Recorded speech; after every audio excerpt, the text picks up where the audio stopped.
To set up your first blog post, you'll just come over to Website and Blog. And when I click there, you can see that you can create your first blog post this way. And after you create one, there'll be a whole list of all the ones you've created over time. So we'll just go ahead and do the first one. And each one looks like this. So you can optionally add a video or audio. If you add a blog image, it'll place the image at the top.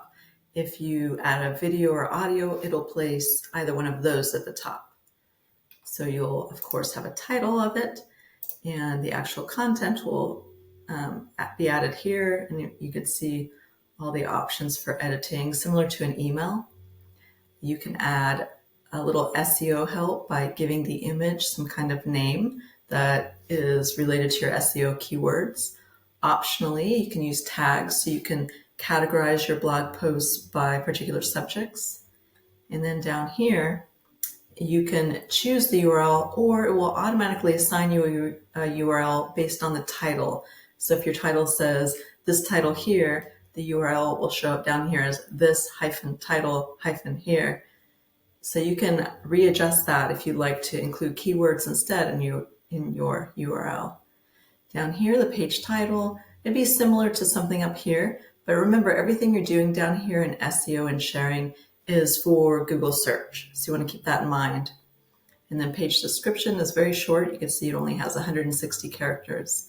And we have an image here, and I actually use the same image as over here. So you can just upload it again down here. So the actual blog post is just video, audio, image, and you just have one of these. You don't have to have all three. And then title of the blog post and the content. And that's it for the actual blog post. And then secondarily, you'd come down and fill in the SEO and sharing in all these spaces.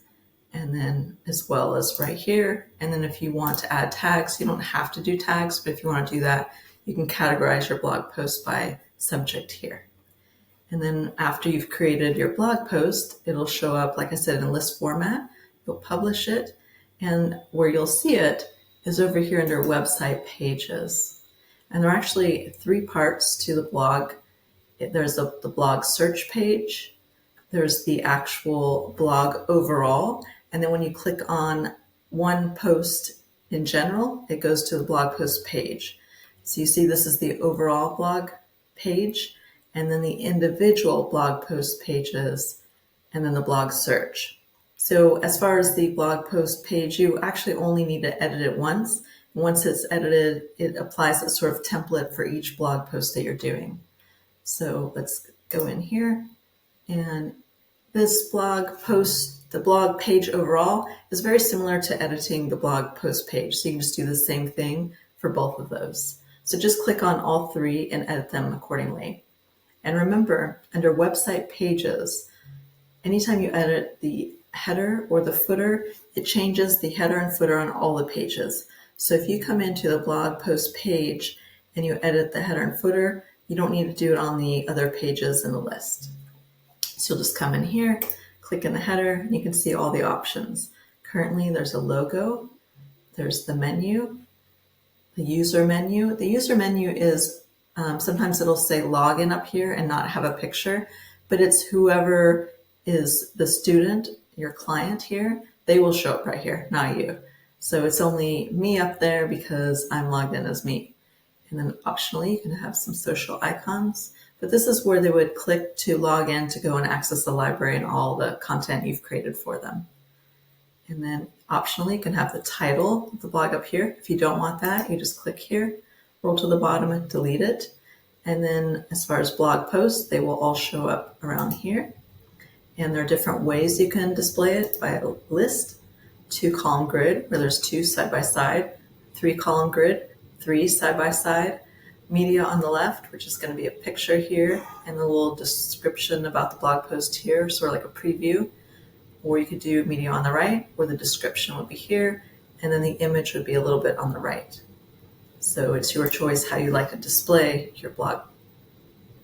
And then, of course, you come here to the footer and fix everything up here. Currently, you can see there's a logo and copyright. Let's say you want to add more in the header, or you want to get rid of the social icons. You just click into the header area, find the social icons, roll to the bottom, and delete it. Let's say you want to add a call to action button instead. You can just add content, add a call to action button. You can do the same thing in the footer area. And as far as inside the blog post area, it's a little bit limited in what you can do.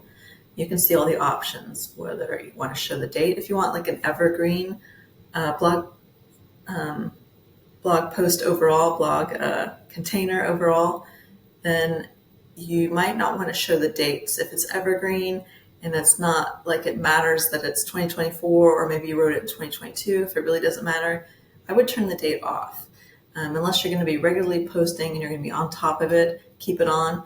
But if I logged into someone's blog post and the date is on and they haven't posted since July 2023, a year ago, then I'm going to think they must have gone out of business. So you want to be careful about whether you show the date or not. You really need to be consistent if you do.